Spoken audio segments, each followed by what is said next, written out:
Good morning. My name is Al Taubenberger. I'm the chair of the Aging Committee. And this hearing is called to order. This is a public hearing of the Aging Committee, and the purpose of which today is to hear public testimony on resolution number 190777. I recognize the presence of a quorum, and to my left is Council Member Helen Gim. To my right is Council Member Alan Dom. And Clerk, could you please read the title of resolution 19077?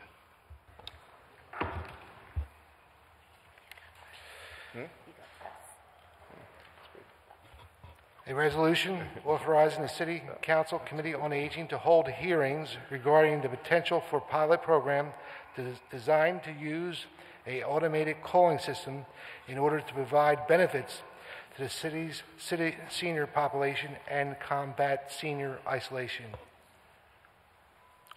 Thank you. I would just like to open up with a statement. I think senior isolation is a major problem in this city. I think the senior population of this city is quite large. And unfortunately, because we are America's largest, poorest city, there's a lot of very isolated seniors who may not have the means or recognize the means on what to do next, and may not have the support network that they should have and deserve.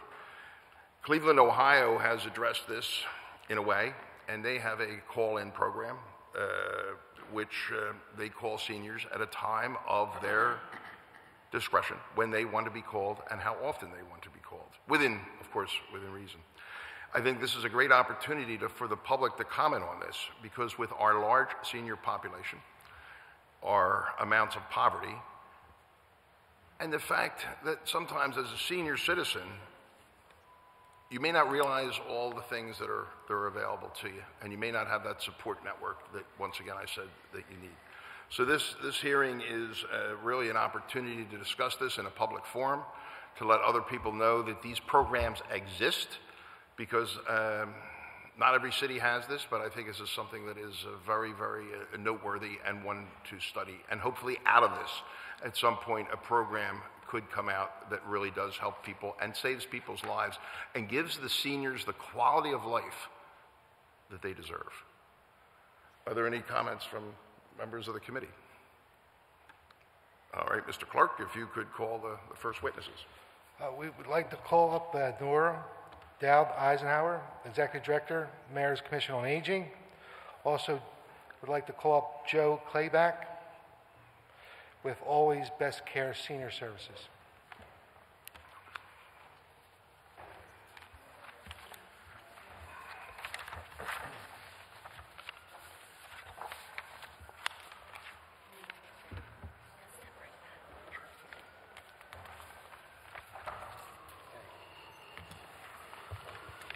Please state your name for the record.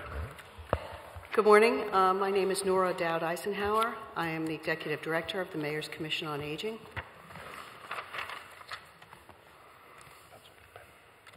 Okay. Please. Good morning. My name is Joseph Clayback. I am a Senior Community Outreach Coordinator for Always Best Care Senior Services. And Ms. Eisenhower, we can start with you. Good morning, Chairman Taubenberger. Good morning, Council Member Dom and Helen Gim. As I said, my name is Nora Dowd Eisenhower. I'm the Executive Director of the Mayor's Commission on Aging. I'm here to testify regarding resolution number 190777, introduced by Councilman Taubenberger. It calls for hearings regarding a pilot program using an automated calling system to support seniors in Philadelphia experiencing loneliness or isolation. Millions of older adults across the country struggle with feelings of loneliness, isolation, and a lack of regular companionship. These feelings are more common for those who struggle with their physical or mental health, as well as those living with hearing loss, a finding that adds to a growing body of research that links social isolation to a variety of negative health effects. We know that social isolation and loneliness are bad for our health, as bad as obesity and smoking. According to AARP research, social isolation is associated with an estimated $6.7 billion in Medicare spending annually. That doesn't account for Medicaid spending and other health program spending. It is a very expensive problem that impacts our health. Cleveland Care Calls is an automated telephone system created by the city to support older adults who are isolated. The seniors apply through the Department of Aging to participate. The seniors identify a time and a day of the week for calls and a backup emergency contact or two who will be notified if the senior does not respond. Over 200 people, 60 plus, receive the daily phone call in Cleveland. Cleveland City government describes the program as follows. As a result of these wellness checks, Care Calls has helped many older adults receive urgently needed medical care. It also provides peace of mind for both the older adult and their family members that once a day, someone will check to make sure they are not in distress. Creating a program inspired by Cleveland Care Calls is a good beginning to support older Philadelphians experiencing isolation. However, since it is just an automated call, and not a personal interaction, it is only helpful to check on senior safety, but not really engage with them to prevent the most serious effects of isolation. It would be best to develop a program or to adapt this program that provides reliable data to demonstrate specific interventions that measurably lessen the human impact of isolation and loneliness.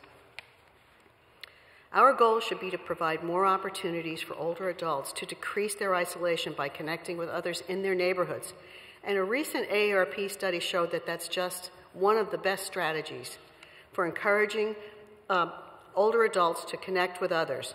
It's a finding shows that getting to know one's neighbors can help reduce loneliness. Thank you. Thank you. And please stay in case there are any questions. Or sure.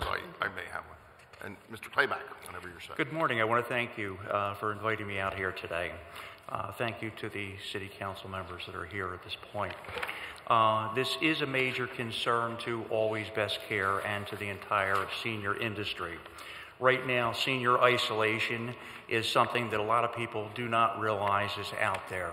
Most of the people that we have in the Philadelphia area that are involved in things like government, etc., they realize that there are families, there are people that they have that take care of the people that exist out there in the community.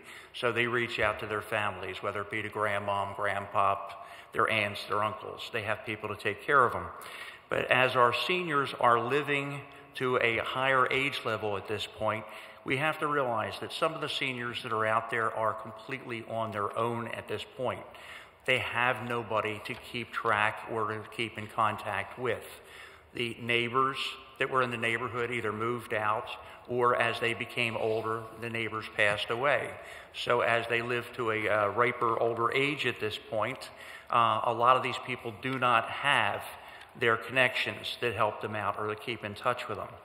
Now, as far as that goes, one of the main things here is as I go out and do assessments for care and see people on a regular basis in person, I notice a lot of things. One of the things is you walk in and a lot of times they may be actually disjointed with what's actually going on when I come out to see them.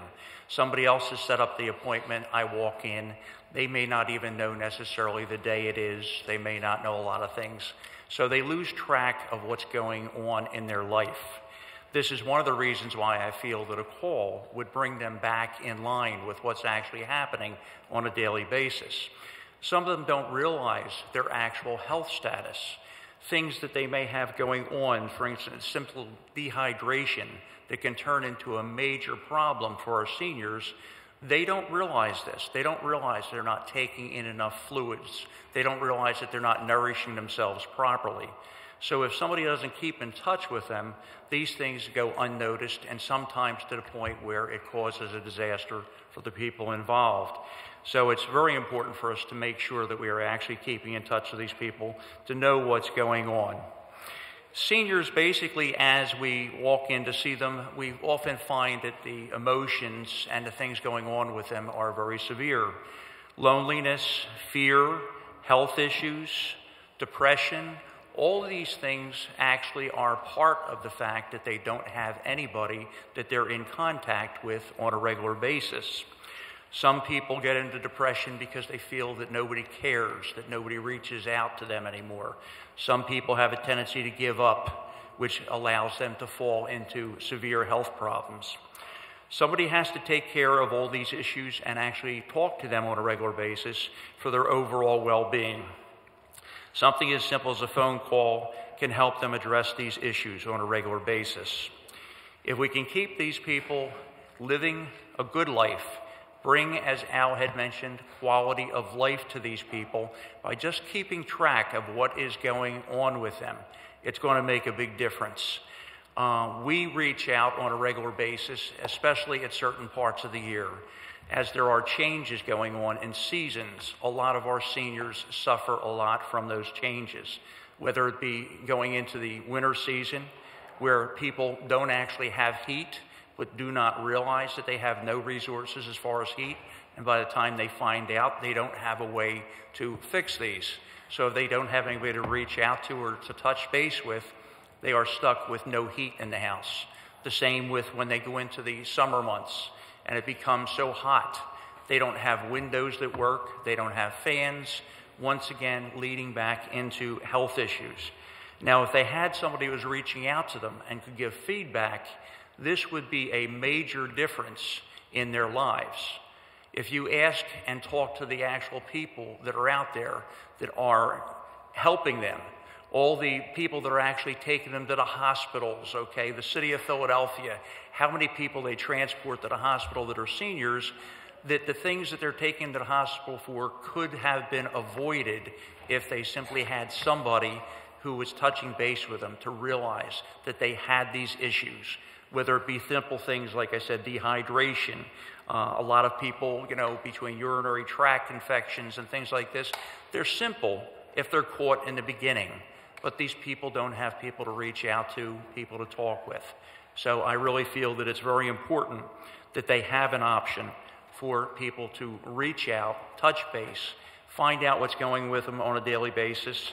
And at this point, like I said, I don't see any solution other than coming up with something like a program of this sort to actually combat what's going on with senior isolation. So I think it's very important that we would start this program. I realize that the program itself has some different things that may have to be adjusted as it goes along to bring in the proper feedback that's going to accomplish all these things. But it has to start somewhere. So I really feel that this is a major step in helping the senior community, because we are not getting less seniors. The senior community is growing all the time. And if anything else, I am here for my own selfish reasons, because I want to make sure that I solve some of these problems before I need these services. Mr. Kleinbach, thank you. Councilman Dom? Thank you, Chairperson Tollenberger, and thanks for bringing this resolution forward and having this hearing today. It's a very important subject. I have a few questions I just wanted to ask. This is a basic question. When you turn, is it 65, is it Medicare? Explain to me how the insurance works when people turn. Is it 62 or 65? I should know this, but I don't know it that well. We all should know it, but it's been a little bit of a changing age. When you turn 60, you're eligible for services from the Aging Network. That's PCA services, transportation services, and a whole host of community-based services. 60. When you turn 62 is the first time you're eligible to claim Social Security. Most people's full retirement age is more like 66, 67, and we all hope that people don't claim their Social Security till they're 70 if they can afford it. The first time you're eligible for Medicare when you're healthy is 65. You're correct. If you are fully disabled, you may have another eligibility age for it, but the general age is 65, and you're eligible for Medicare. So on that question of Medicare, explain to me how Medicare actually works. I know, Medicare is a federal insurance program. Right. Medicaid is the state version of a low-income health insurance program that supplements health care for some people. They're called dual eligibles. They're low-income, they're elderly, and they may be eligible for both programs. Medicare is a health insurance program, so it's really helpful for hospital stays, for doctor visits. It's not really something we look to for home and community-based care for older people.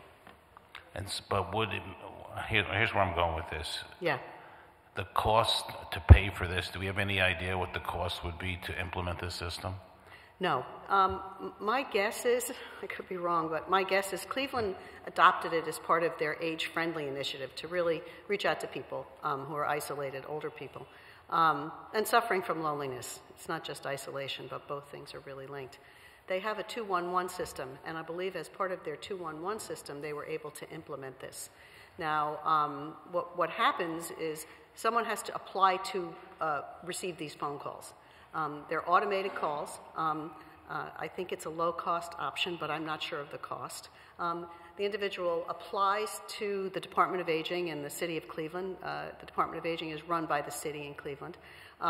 And they fill out a form. They designate a family member, a loved one, a neighbor, who will be called if they don't respond to that automated call within 30 minutes. So it's a kind of a simple system to basically have people who've self-identified as lonely or isolated receive this intervention. So that's a good program, by the way. But I guess isn't it? Yeah. Yeah. So how do they know an automated call? Let's say calls me. If I don't pick up, then they call the next person. You get 30 minutes, they redial it, right. They call a few times. The person knows this. They self-select to be in this program. So they don't think it's a stranger or the telemarketing call. Hopefully, that's a little bit of a concern of mine. They know that they've put in for this call. Perhaps it comes the same time every day. They get that automated call. It helps them touch base, as you've just so well described, and sort of keep them grounded in reality. Someone's calling to check on me.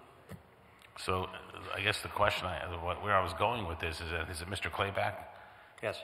Because and I agree with you, because I hear of so many stories of people who typically have fallen and can't get to some sort of communication. And you hear about people that have been laying on the ground, 6 hours, 12 hours, 24 hours. And what happens is the issues magnify when that occurs. So I think it's a great idea, but I'm just wondering, why wouldn't insurance companies or whatever pay for all this? Because in the end game, they're going to save a lot of money by having these systems in place. That's one. Number two, is this a step before, I see on TV sometimes you wear them around your neck, the medical alerts, where people press the button for help. And a lot of people don't want to wear those because they don't want, it's like, it's degrading maybe to some people because they feel they're getting old and they don't want to have to wear that. Is this a step before you have to do something like that? I can't answer that question. I also can't answer the question as why insurers wouldn't want to participate in a system like this. What I can tell you is that the city is uniquely placed to establish a system like this. People trust Philadelphia. If they were to receive an inquiry to participate in this program, I don't think it would have stigma the way sometimes the medical alert do for some people. So I think that the city is uniquely placed to implement a program like this. And just from looking at the success in Cleveland, 200 people a day, it's a much smaller city than ours, are participating in the program. We might be able to ask our insurer in the city of Philadelphia to set up the program for us, complimentary, and then get this thing going and have it, get started that way. A pilot, yeah. Anyway, I think it's a great program, and thank you for your testimony. Thank you, Mr. Chairman. You're welcome. Mr. Plainback, I'm just going to make one more comment, okay? I've been involved in senior-related charities for the last 40 years, and I've lived in Northeast Philadelphia all my life. I was a member of a group, a nonprofit in there, and we tied in with a lot of the churches through Northeast Philadelphia.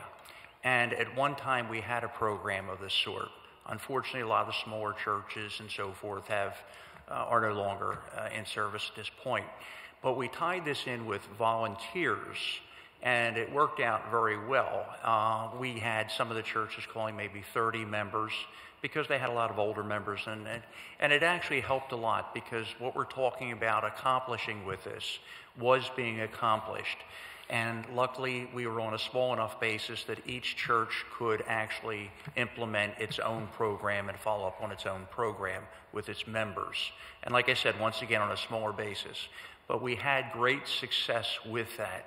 And the things that we accomplished in many cases actually were life-saving for members. So I can see from my background and my years involved in this that this program has a great prospect for helping people in the Philadelphia area. And that's why, like I said, I really do back this. Mr. Clayback, thank you for that. One of the things that really got me thinking on this, and was the genesis of this, this committee did a hearing over a year ago in regards to scams, and various scams were discussed. We had state police come in, and Philadelphia police, yes. and so on. But what I got out of that was that so many seniors are so interested in getting a call from someone, and having, and that is really the opening of the door for the scammers. And this result of that, well, how about someone calling to see how they're doing? And the automated call actually might be the best lead-in, because that's going to be done on a regular basis, no matter if there's a snowstorm or whatever. And I think it's a great genesis to start with, and then ultimately volunteers could be needed, or might want to step forward. And so I think the idea that you have brought up, that people like that, have that conversation on the telephone, to interrupt that day that nothing is going on, that someone at least cares that I'm alive or I'm feeling good, I think is important. We also have the prospect of working with other companies. Just to mention, a lot of the companies out there that are doing senior care right now do have options to help out with this type of thing. So maybe they can also help you with that. Always Best Care has Always in Touch is one of their systems, and that is proven to help a lot of these people. And I think what with Ms. Eisenhower had said, that the city is very much a trusted entity. They know it's not a scam. Yeah. They know it's not someone trying to get over on someone, or it's a solicitation call. It's how you doing, that kind of thing. Ms. Eisenhower, thank you for your testimony as well. But what do you think the population is of seniors in Philadelphia? I should have that number at my fingertips, but I don't. We have certainly a disproportionately high number of seniors, which I like to take as a success. Yes. People are born in the city, they live in the city, they stay in the city. They stay here, yes. Right. And also just that it's a longevity bonus, that people are living longer because of many successes, the success of the programs we all run, the successes of healthcare. So what we are really talking about today is how do we address some of the impact of that success, and that is living longer, outliving maybe your adult children moving away so they can't get to check on you. It's a very, very mobile society. Yeah, and it's a very, very mobile society, but the individuals we're talking about are not very mobile at all. They're not using a cell phone the way most of us are. They're not connecting in the ways that society has changed to make it easy to connect. But the telephone always was a lifeline for them, and that's something that I think still inspires a lot of trust. And using this, in a sense, is really pennies on the dollar when it's automated. I would think so. I mean, I don't know the background on that, and those are two things that I will see if I can get more information on. Certainly the number of seniors in the city, over 50, over 60, over 80. Yes. There are these different groups, and that really elderly age group would really benefit from this. The goal of this hearing is to continue the dialogue and ultimately somewhere start a pilot program, and someone say, you know what, we can fund this, this can work. But using the city as well, because I don't think, if the city's not involved, I don't think it lasts as long. Well, and I think maybe to go back to something Councilmember Dahm suggested, which certainly seems that insurers would have an interest in this because it prevents the worst problems from happening. And while the human cost is high, the financial cost is very high. There isn't the same trust for insurers, for private entities. I don't care who they are. Correct. They may be selling something. But with the city, one has to assume you enroll in this program, you expect that call, someone from the city is going to call and check up on you. So that may add to the credibility and the comfort to the individual that you're trying to serve. It's well put. Councilman Green. Thank you, Mr. Chair. And Mr. Chair, thank you for your leadership of this committee. We've had an opportunity to work on a number of different issues related to this committee, and as my father would often say, seasoned citizens. So thank you for your leadership. On this committee during this past term, and I appreciate our partnership on these and other issues. Thank you for your testimony. I just have a few quick questions. I may have missed this in the early part of the hearing before I was able to arrive. What is the annual cost for the Cleveland Care Calls? Some further research, but I don't know. It's connected to their 211 system, like our 311 system. So I assume the cost is not that high, but honestly, I don't know. Well, I have a colleague from National League of Cities, Matt Zone, who's a council member in Cleveland. He is the past president of the National League of Cities. He's a council member in Cleveland. I just saw him a few weeks ago, so I could be a resource to connect with him because he is a council member in the city of Cleveland. For this initiative in Cleveland, has there been any partnership with private entities, non-government entities like AARP or others in this regard? Because I know we have done hearings, the chair and myself, with AARP, where we've had a robo town hall meeting after a Committee on Aging hearing, where we allowed people who are part of the AARP network to participate because they have some mobility issues and we're not able to get into a city council chambers, but could participate in a robo town hall. And I know we've done at least 2 of those. So I was curious if AARP or other Cleveland-based nonprofit organizations, we have PCA here in the region, where other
in this issue of isolation as sort of crossing over several important policy issue areas, whether it's housing or transportation or healthcare. Just looking at this issue as driving some of the best policy decisions in those areas. Just a point of order, that information that you just talked of could be very helpful. So anything you could get to that, I'll connect. I'd like to know more Councilman, about it. I'll take Councilman Green up on his offer to connect with the Cleveland representative. He knows from Right. the League of Cities. Yeah, feel free to reach out to my office and we can connect you with Councilmember Matt Zone from Cleveland. Thank you. And then one other question in Cleveland, was there any resource provided at the state level? 'Cause my thought was that this could benefit not only the city of Philadelphia, but also the region, considering we do have some new leadership in both Delaware County, Bucks County, Chester County, and we've had a strong relationship with members of Montgomery County. This could be an opportunity to maybe get some state dollars to make this a regional effort to help broaden the impact for this type of concept. Well, there's a great need in Montgomery County and in every county across Pennsylvania, so I think that's a great idea. Okay. Thank you, Mr. Chair. I recognize also Councilman Curtis Jones is here, but Councilman Dom has a question before. Thank you. I just want to follow up on a few thoughts on this. Besides phone calling, you might want to add texting and even email because the cost is minimal. And I would add that not just to the person that you're checking on, but to the people that are next in line you're going to call. Right. Because I'm sure the next in line are more technology savvy than the elderly. But I also think that there's a lot of older people that know how to text and use phones, and some don't. My mother's 90, no way she could use a phone, okay? But there are people that are 70 and 75 that are a little more, that know how to use the systems. The other thing I wanted to mention, that maybe there's a bigger piece here than just checking in on people, and that is that maybe this would be a communication tool, not just for checking in, but having the ability to phone, text, email, all the communications from the city, such as programs for seniors, whether it's on making sure they're applied for their tax benefits, letting them know what's going on with the city, letting them know about all the potential benefits. We still leave on the table $200 million in Medicare benefits. Yeah, it's terrible. I mean, this would be a great communication tool to let them know about that also. Even EITC, not just for them, but for their kids.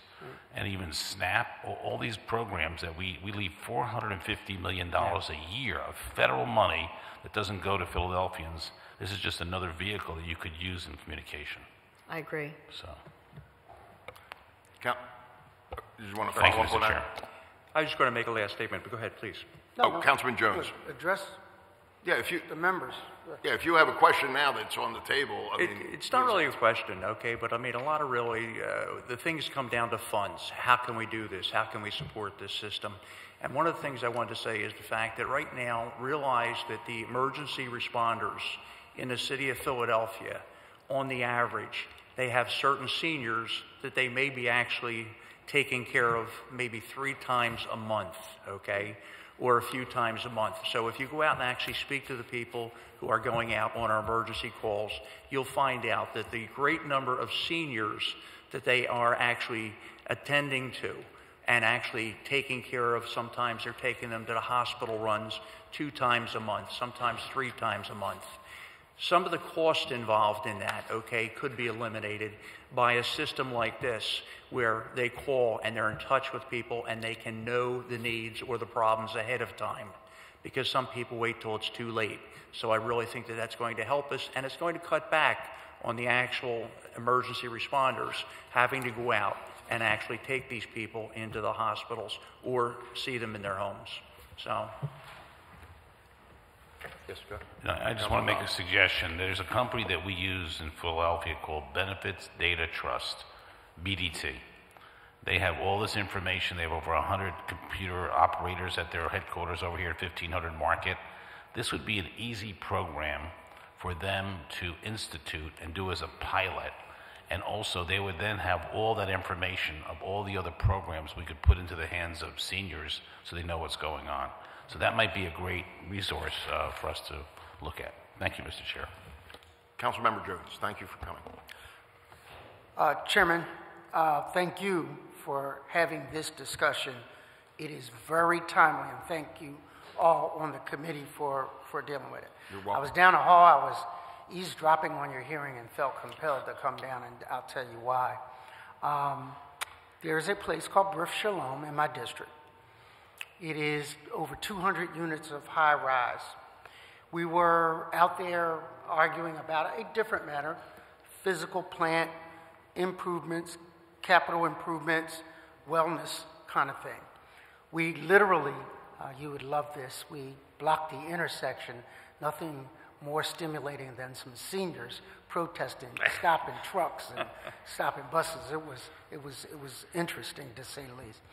One man, 86-year-old, I won't say his name, veteran of the military, said, "Before you leave, I want you to come and look at my unit." Felt compelled to do so, went up, and what I saw was horrifying. Not to mention the physical conditions in the whole building, but his particular unit, there was physical evidence of dirt, beyond dirt, compacted dirt, I'll call it. He had problems opening and shutting his oven. He lived on a chair where he sat erect to sleep because of the couch he had bed bugs. He believed further that someone was coming into his unit, stealing his clothes, replacing them with tattered clothing. Now, at this point, I am not qualified to know whether he's having forms of hallucination or whether this is a real thing. I, and nor any of my colleagues probably, is qualified to knock on that door and do a wellness check, if you would. So this problem in this building, which is considered a naturally occurring retirement community, meaning that the people are just getting older. Yep. They're just aging in place and need types of check-in services. This is essential going forward. Because if this gentleman smoked, or if this gentleman doesn't eat, if this gentleman is hallucinating, what we need to do through technology where appropriate, because some of them are technologically challenged, I'm one of them, but they're still with emergency flip phones and rotary dial phones, literally. So I mentioned it to the president of Belmont Behavioral Health, which is right down the street from PCOM, where they train their physicians. And one of the things that we want to talk about in conjunction with the teletexting wellness check that you may be developing is a real live intern. If you're going to be a physician and you're dealing with mental health, one of the students' exercises, if you would, should be to knock on their doors. If we don't do nothing but bring them a basket of joy during the holidays, or, coats for warmth in winter, and take a quick look around to make sure people are living safely. Because this problem is not going away. We are a city that is graying, as they say. And we are a city in my district where within 1 mile of, I'm going to say that, Hilton, there are about 10 retirement facilities. All 90% of the folk there, whether it's English House, Hayes Manor, Simpson House, all within walking distance of each other. We need to develop two-pronged approach. One, somebody actually knocks on the door, because when we knock on the door, the seniors are glad to see us. Yes. Because they don't often get visitors. And if you're bringing glad tidings in a basket of warmth or, foodstuffs, that's an opportunity to engage with them to make sure they're okay. And then the follow-up can be your technological text. We up their technological understanding where we text them once a week. Hey, how you doing? Did you get to your medical appointment? How are you eating? What's on the menu for the week? Kind of correspond. So I felt compelled to come down the hallway and share that real-time experience right at Brief Shalom that we had last week. It was last Thursday, actually. So your timeliness on this subject matter, members of this committee, I'm grateful for. Well, you're very welcome, and thank you for Mr. Chairman. adding to our knowledge on this, because that's sort of what the goal is, to have discussion on this and create a synergy on it. And hopefully it can be implemented, because it can be done with modern technology very inexpensively, and then broadened with volunteers or the knock on the door. It depends.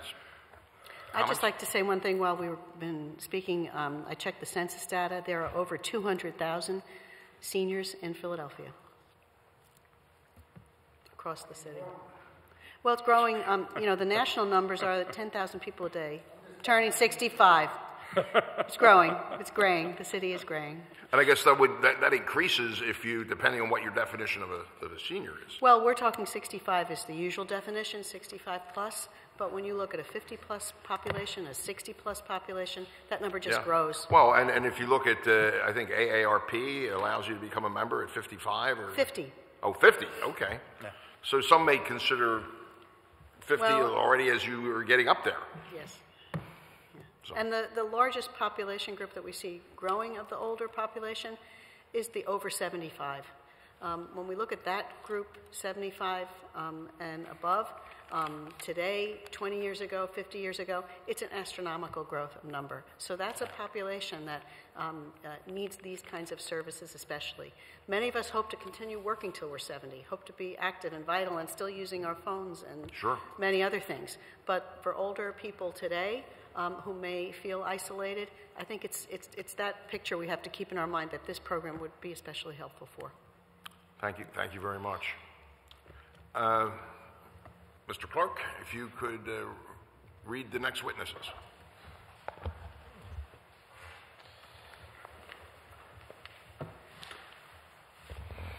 Susan Hoffman, Director, In-Home Support Program, Klein Life. Catherine J. Weber, Vice President of Business Development, Honor Health Network. Anastasia Veli, Caregivers of America.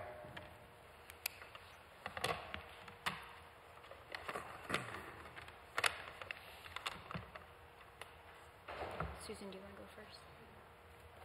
Okay. Good morning. Thank you for inviting me here today. I'm the director of the Klein Life In-Home Support Program that serves temporarily homebound seniors in the Northeast. Many of our clients are isolated, frail, and alone. Most reside in their homes where they have lived for many years. Our clients want to remain in their homes in familiar environments that offer comfort, and of course that offers more health and security. Aging in place results in better health. However, they may no longer know their neighbors and have no one who is checking on them on a daily basis. Involved family members may live at a distance, raising families of their own. A daily telephone call would ensure that an older adult is in good health and is safe, and would reassure them as well as family members that help is available if and when they need it. Knowing that they are part of a community that cares will definitely improve their outlook on life. I also want to just mention, Councilman Dome mentioned about the emergency response necklaces. That's something that people have to pay for and can be anywhere between $25 and $35 or $40 a month. And many of the low-income seniors that we see in our program really cannot afford that. They can, sometimes we have to help them with shut-off notices for utilities in the winter or the summer because they don't have enough money to pay. Even if they've, applied for LIHEAP, any other kinds of benefits, they don't have the monthly income to pay for something like that on a regular basis.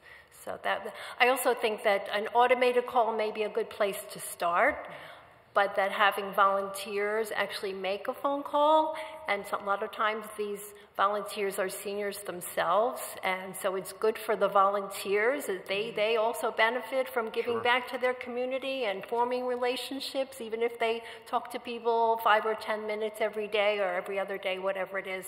So it's really a win-win situation. It's getting that is actually well said, that the volunteers could also be senior citizens themselves, and that could mean a lot in their lives as well. Thank you. Next. Good morning, everyone. My name is Anastasia Veli. I'm the Deputy Director of Business Development for Caregivers America, a Pennsylvania-based home care agency with a large operation right here in Philadelphia. It's an honor to be here. Thank you, Councilman Tabenberger, for inviting me, because the seniors do have a special place in my heart, as I know they do in yours, from working with you over this year. I have worked with Philadelphia's aging population for the last 6 years. I've been to many of their homes in various parts of the city and can tell you that many of them are, in fact, living alone and in isolation. As a home care, working with the state program and providing personal assistance services to many seniors across the city, we also aim to combat this issue. However, there's a large percentage of seniors who fall through the cracks, whether they don't qualify for the program based on financial means or their income, or they're homeowners and choose not to apply for the program, or lack of medical necessity, which of course is great, right, because we want our seniors to be healthy and to be independent, but as we all know, I'm sure even from personal experience, that can change in an instant as we age. So I think, especially for those seniors, a program like this is very important. And even when those seniors are eligible for the program and they do apply, sometimes it may take months to go through the process and to be approved. And for some, sadly, it's going to be a little too late. So that's why I'm here today. That's why I agree with everything that was said before me and said by Councilman Tabenberger in his opening statement. And that's why I fully support this resolution. The only thing that I wanted to mention, and coming from, standpoint, again, from seeing a lot of the seniors in the various communities is if this program takes off beyond the pilot stage and expands, to really consider the diversity of the city. Because what I found is some of the most isolated seniors are the ones for whom English is not the primary language. So looking into expanding into those different various language communities would be important. Thank you. I think that's an excellent suggestion, but of course we have to get something moving first. Of course. But I mean, the senior citizens community in this city is greatly diverse in the number of languages it speaks. And on a historical basis, the city's always been full of immigrants. That's where my parents came from. I grew up, didn't know much English till I went to kindergarten. So it is important and to be able to cross that barrier. Please. All right, so good morning. My name is CJ Weber. I'm from Angels on Call. We also are a non-medical home care provider, having offices, a total of 11 now throughout the state. So I see this in different areas, especially the geography where it's very rural and there's not a lot of resources. I think this would be an excellent program after we can prove it in the city of Philadelphia, of course. So thank you for having me this morning. It's great to hear everyone's perspective. I think we all have similar perspectives. We're all on the same page, but we give some different insight. So kind of going with the theme of statistics, the Census Bureau in 2010 said there's 11 million or 28% of the people over 65 living alone. That's a large amount of people. That means there's fewer family members to potentially check in or provide care if someone needs it. So as a home care provider, that's typically where we come in. And although there's some programs available to shoulder the burden of cost, not all seniors are eligible for financial assistance. So there's a lot of elderly and disabled that fall in the gap of not wealthy enough to pay for private pay services and not poor enough to fall into the Medicaid category. So we get numerous calls from clients or family members that live far away, because as you said, we're a more mobile society now. And they may just be looking for someone to make a ham sandwich and have a conversation with mom, for lunch, but that comes at a cost to the family. So for those people who are in a program like Waiver or the VA, it's wonderful because they might have a home care attendant that comes in on a daily basis. But as we move to a managed care system, which the city of Philadelphia has been on for almost a year now, and the rest of the state's going to follow suit January 1st, they are looking to be more cost effective, which may mean the people who had 10 hours a day are going to go down to 5 hours a day, or people who had 7 days a week may go down to 5 days a week. So the criterion assessment, when we look at people for services, it is predominantly based on medical need. Financial and medical are the two requirements, but that doesn't mean that someone doesn't need to have a check-in to combat loneliness and isolation. So, certainly I'm never going to propose to the state that everyone needs a home care attendant, because I realize the costs that come with that, especially coming from the business side of the home care industry. I know what it costs for the Medicaid program, but I also know how difficult it is for an agency to find qualified workers for the need that's rising. So I could go on about the benefits of home care all day, but I also want to say that I think the Cleveland Care Call could be a great first step for the people who maybe aren't there yet. We've all kind of talked about what the program does, and it says that an automated system that's run by the Department of Aging and Public Safety does those computerized calls at a designated time. After they can't reach the person, then they call their emergency contact and then potentially send out a safety team to check if the person's okay. We're kind of in a really interesting time in healthcare. I think there's a lot of awesome stuff going on, especially in the state of Pennsylvania. So I don't know how familiar you are with Community Health Choices or the managed care organizations, but we talked a lot about costs today. I'd be very curious if one of the MCOs would be interested in doing a pilot program and paying for some of the cost, because with the silver tsunami, as they call it, and the generations to come, the cost of care is just going to continue to rise. And this is very inexpensive. It's a lot cheaper than home care, so maybe someone's on that cusp of do they qualify or do they not. This is the step to kind of see where they are in their progression. So the goal of the MCOs is to get a capitated rate per patient per month and manage that cost. So, for example, if they overspend that capitated rate, that's a loss for them. So they're constantly looking at partnerships and different ways that they can manage the care costs that they have. So I think if we can catch things earlier, for example, a fall, if we're having numerous falls every month, that's a pretty good sign that someone might need a higher level of care. And those nursing home stays and those hospitalizations, that's what costs the most amount of money. So if we can really catch things earlier and prevent those things from happening, it's a win-win for the managed care organization. So if you're looking for some money, I would definitely start there and kind of see what they say. But I would also suggest, like some of us have said, you know, an automated system is wonderful, but how's that going to show on the caller ID if someone has one? Is the person going to pick up, and then are we going to have a lot of false kind of reads with that? Well, the genesis, if I could just point of order, would be day one have already signed up for it, Yep. so they're kind of expecting the call. None of these calls would be made at random. They would be expecting it. There might even be written correspondence to say, "Hey, it's coming," meaning a letter. And I think that's a good way to start. We want people to expect these calls. Right. This is not like a political call, Yes. or I'm selling you, a trip to Hawaii or something like that. This is a call that they're expecting, and because they also pick the time and the date. Yes, and I think that's a really important component to mention. So yes, I agree with you. I think I just echo what everyone's sentiments are, that an automated system doesn't replace a conversation.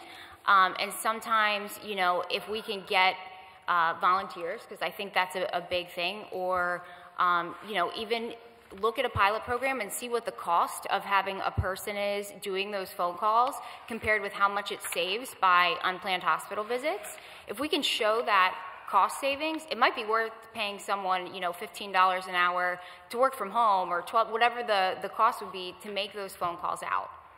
At least to try it in a smaller study and see where it goes. Well, I think a small study is always a key way to do this.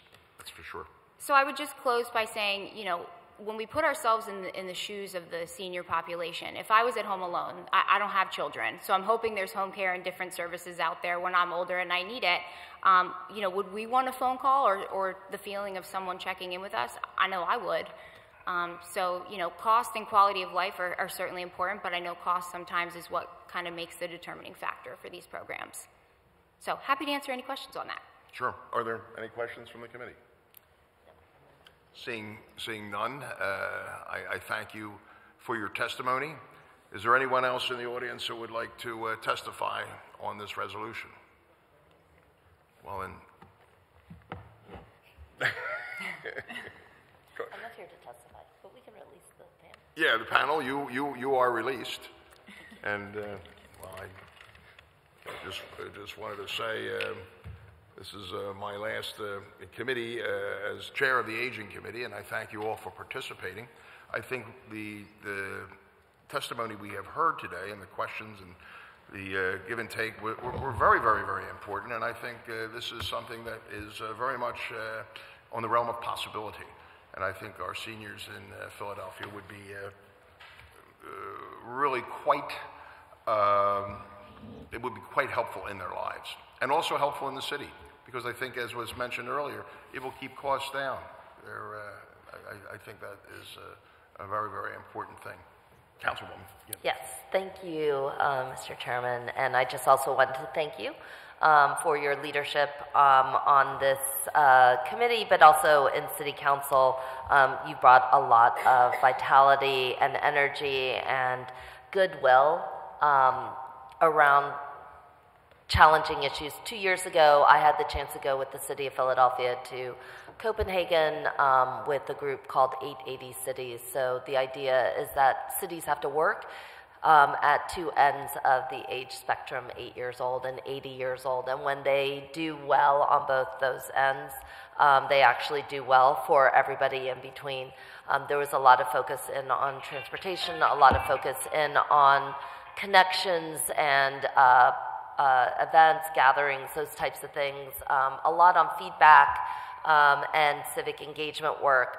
But, I think that conversations like this are very helpful to help us move towards that, because I think we've heard very clearly that the needs of our young people and the needs of our our older populations are aligned, and combined together, they require us to really look at our city services a lot differently. So yes, it does matter that we have good quality transit. Yes, it does matter when a hospital closes in the middle of our city, and we want to make sure that we have healthcare. It's one of the reasons why we work so closely with our Senior Law Center and with education groups around affordability and making sure we can keep a roof over people's heads, and ending a scourge of evictions that too often targets very vulnerable Pennsylvanians, as opposed to just being a matter of negotiation or whatever with lawyers and in courts.